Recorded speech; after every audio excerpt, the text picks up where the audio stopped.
Breaking news చూస్తున్నాం. విజయవాడలో భారీ అగ్ని ప్రమాదం సంభవించింది.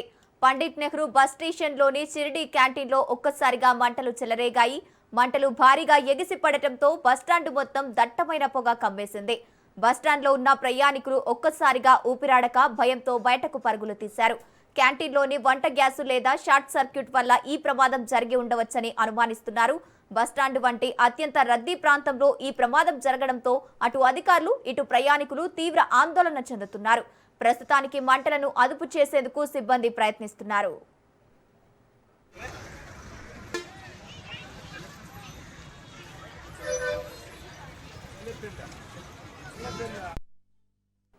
విజయవాడలో భారీ అగ్ని ప్రమాదం సంభవించింది. పండిట్ నెహ్రూ బస్ స్టేషన్ లో షార్ట్ సర్క్యూట్ వల్ల ఒక్కసారిగా మంటలు చెలరేగాయి.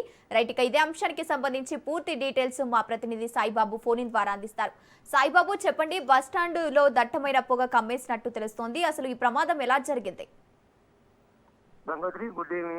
విజయవాడ బస్ స్టాండ్ లో భారీ అగ్ని ప్రమాదంగా షిరిడి క్యాంటీన్ లో ఎగిసిపడుతున్న మంటలు, పొగతో నిండిపోయిన బస్టాండ్ ప్రాంగణంలో బయలులో పరుగులు తీసిన ప్రయాణికులు. విజయవాడ భారీ అగ్ని ప్రమాదం సంభవించింది. పండిట్ నెహ్రూ బస్ స్టేషన్ లోని షిరిడి క్యాంటీన్ లో ఒక్కసారిగా మంటలు చెలరేగాయి. మంటలు భారీగా ఎగిసిపడటంతో బస్టాండ్ మొత్తం దట్టమైన పొగ కమ్మేసింది. బస్టాండ్ లో ఉన్న ప్రయాణికులు ఒక్కసారిగా ఊపిరాడక బయలుతో ఉరుకులు పరుగులు తీశారు. క్యాంటీన్ లోనూ వంట గ్యాస్ లేదా షార్ట్ సర్క్యులేషన్ వల్ల ఈ ప్రమాదం జరిగి ఉండొచ్చునని ప్రాథమికంగా అంటున్నారు.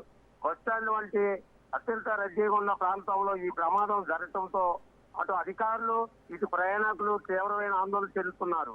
ప్రస్తుతానికి మంటలు అదుపు చేసేందుకు సిబ్బంది ప్రయత్నిస్తున్నారు. ఈ ఘటనలో ఆస్తి నష్టం ఎంతవరకు జరిగింది, ఎవరికైనా గాయాలయ్యా అనే దానికి పూర్తి సమాచారం కూడా విచారిస్తున్నారు.